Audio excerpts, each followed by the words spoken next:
Et yo tout le monde, c'est Flash Gaming, j'espère que vous allez bien, parce que moi ça va super. Aujourd'hui nous avons 3 articles hyper intéressants, c'est parti. Apparemment, les core gamers auraient généré les 2/3 des revenus des jeux mobiles en 2020, selon Apani. Après les bilans 2020 pour le Royaume-Uni, c'est au tour du marché mobile d'établir la conclusion pour l'année passée. Le rapport de State of Mobile 2021, déposé sur Apani, dévoile que les core gamers, les joueurs dits expérimentés, ne sont pas aussi étrangers aux super mobiles. En effet, ces derniers auraient généré les 2/3 des revenus des jeux mobiles de l'année 2020. Et ce même s'ils représentent qu'un cinquième du pourcentage du nombre de jeux téléchargés. Sans surprise, c'est encore une fois les jeux pour core gamers comme PUBG Mobile ou encore Honor of Kings qui trustent le podium des jeux qui règnent le plus d'argent, puisque 66% des dépenses des consommateurs en jeu sur iOS et Android reviennent à ces titres majeurs du marché du mobile. De leur côté, les titres pour joueurs occasionnels comme Roblox, My Talking Tom Friends ou encore Among Us représentent seulement que 23% des revenus des jeux sur mobile. Pour finir avec ce premier article, le relevé d'Apani estime que les dépenses liées au marché du jeu vidéo diminueront quelque peu au cours de l'année 2021 pour atteindre la barre des 120 milliards de dollars. Intel présente ses processeurs Core H35 pour jouer sur portable.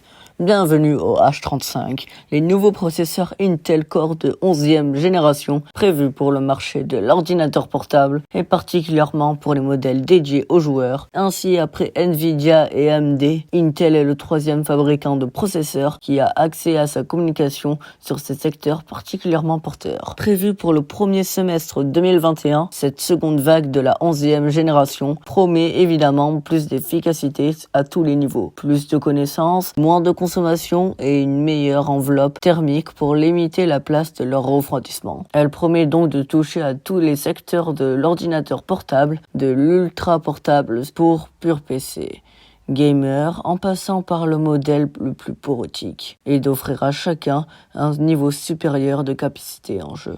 Dans le Royaume-Uni, les joueurs ont généré 5,6 milliards de dollars de dépenses sur le territoire. Une année passée, mais ce n'est pas n'importe quelle année, puisqu'il s'agit de 2020, qui a été rythmée par une pandémie, de multiples confinements, et qui dit confinement, dit que les gens restent à la maison.